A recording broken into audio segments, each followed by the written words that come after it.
नमस्कार, आपण पाहत आहात इन्फो न्यूज अपडेट 24। मी आहे आपल्या सोबत। चला जाणून घेऊया गडचिरोली जिल्ह्यातील आजच्या सकाळच्या महत्त्वाच्या बातम्या। चामोर्शी तालुक्यात विद्यार्थ्यांच्या उज्ज्वल भविष्यासाठी प्रेरणादायी उपक्रम राबविण्यात आला। माननीय तनुश्रीताई धर्मराव बाबा आत्राम यांच्या हस्ते विद्यार्थ्यांना पुस्तके, पेन, कंपास पेटी आणि विविध शैक्षणिक साहित्याचे वाटप करण्यात आले। शिक्षणाची नवी उमेद आणि उज्ज्वल भविष्याची नवी सुरुवात या उपक्रमातून विद्यार्थ्यांना मिळाली।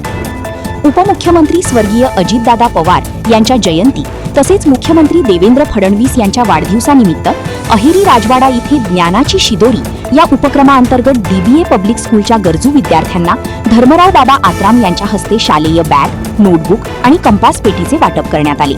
विद्यार्थ्यांच्या चेहऱ्यावरील आनंद हीच या उपक्रमाची खरी पावती असल्याची भावना यावेळी व्यक्त करण्यात आली।